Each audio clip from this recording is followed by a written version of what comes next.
Et qu'avez-vous, mon cher Patrice, trouvé de succulent dans ces pages culturelles? J'ai trouvé une photo qui va tous nous plaire. Regardez, on y reconnaît Serge Gainsbourg au volant d'une voiture sportive avec Jane Birkin qui fait un peu de stop. On est visiblement outre-Manche et cette photo, eh bien, vous la retrouverez au musée des Beaux-Arts de Calais. Musée qui nous propose une expo qui raconte la construction de ce couple emblématique que formèrent dans les années 70 Serge Gainsbourg et Jane Birkin. Alors vous allez me dire, mais qui a fait ces photos?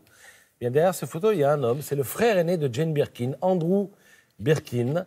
Alors, il n'a pas eu besoin d'eux pour exister. Lorsqu'ils se sont connus, Jane Birkin et Serge Gainsbourg, en 68, Andrew était déjà scénariste, et il était assistant de Stanley Kubrick, qui travaillait sur 2001, l'Odyssée de l'espace. Et toutes ces photos, en fait... C'était déjà le frère de Jane.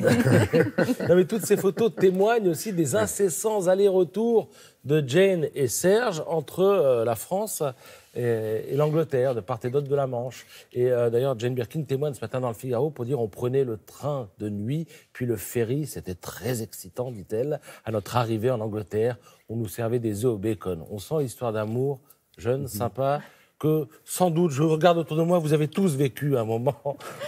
Le ferry, parce que les trains, c'est de plus en plus rare, mais... mais ça existe encore. Alors, et puis le témoignage du frère est intéressant aussi. Ouais. Andrew qui dit, moi, quand j'ai vu Serge, j'ai eu un coup de foudre tout de suite. J'avais pas du tout apprécié le premier mari de Jane Birkin, mais Serge Gainsbourg, je suis tombé tout de suite amoureux. Il m'a fait découvrir la littérature française. Il aimait être photographié, assez coquet d'ailleurs. Et, dit-il, il est très télégénique. On pourrait en douter, parce que c'est vrai que Gainsbourg avait une tête particulière, mais voilà, il dit qu'il était très télégénique. Je rappelle d'ailleurs que toutes les photos, on les retrouve dans un livre que publient les éditions Taschen, qui s'intitule Jane et Serge, tout simplement.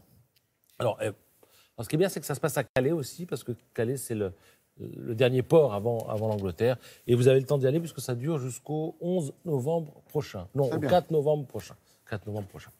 On va rester dans le domaine de la photo avec les photos noir et blanc primées par le magazine Réponse Photo qui récupère les photos de ses lecteurs et éventuellement leur fait un petit chèque quand elles sont bien.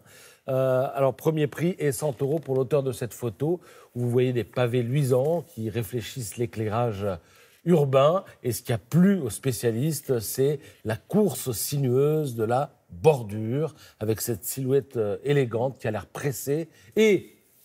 Regardez comme le détail va se nicher à des endroits pas possibles. Parfois, les gouttelettes sur le parapluie, il paraît que ça donne du dynamisme à la photo. Il faudrait en fait photoshopper la photo, enlever les gouttelettes et voir finalement par contraste que la photo perdrait un peu de son dynamisme.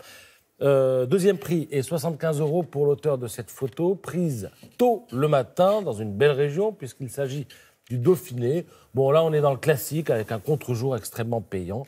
Vous voyez les bouquetins et ça vaut 75 € pour l'auteur de cette photo.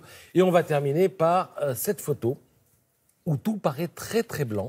Elle obtient le 3e prix et 50 € pour son auteur.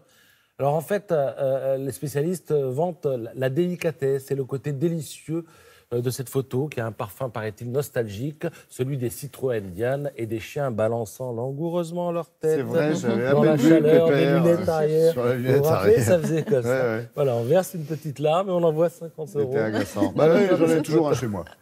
Merci Patrice.